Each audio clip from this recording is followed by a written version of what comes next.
The Hausas came in around 1910 and were settled in the station near the colonial British German administration. But the playing of their drums was making noise on the Germans, and the Germans had the fun of to resettle the houses. So the fun of Bamendankwe resettled the houses downhill in their old site downhill. You see the houses and planted a fig tree there. So that was the origin of the Abakwa. You know the houses name for town is Abakwa. The Bamendankwe man has been, from the very origin, he has been a very spiritual person. Very spiritual in that they embrace, apart from their own traditional kind of spiritual things, they embraced Christianity very early. And so the Bamendankwe man has always lived with Christianity, and the Bamendankwe man has always lived with his own kind of traditional spiritual way of living.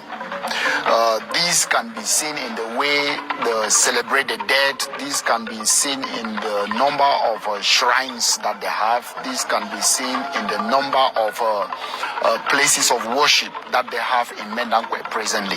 The Bamendankwe man in the whole of Northwest can be distinguished first by their names. If you do not need somebody to tell you that this is a Bamendankwe man when once you hear them call or you hear him called Atumsiri.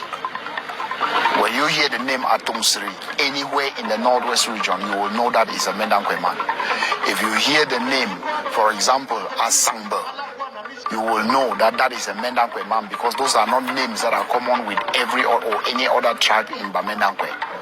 Most Mendankwe people before our generation were polygamists. This was one of the things that hindered the growth of Christianity in Bamendankwe, because Christianity was preaching against two things that the Bamendankwe man was so deep in.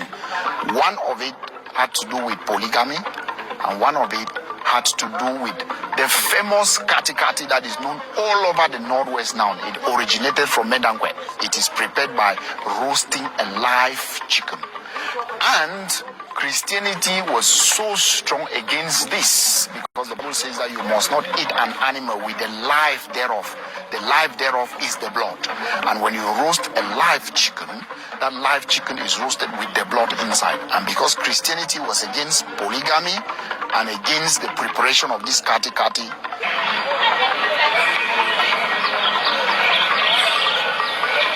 just as church buildings and mosques are symbols of what the people consider here as imported religions, shrines materialized by stones, trees, and water are epitomes of ancestor worship.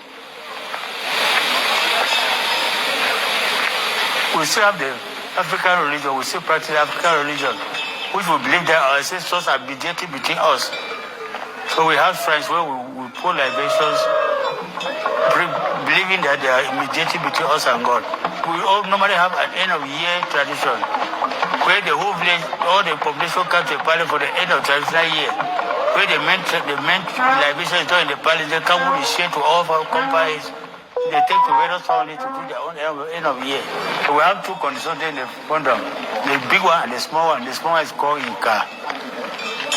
The big one is called Intige. Those conditions are meant for worshiping.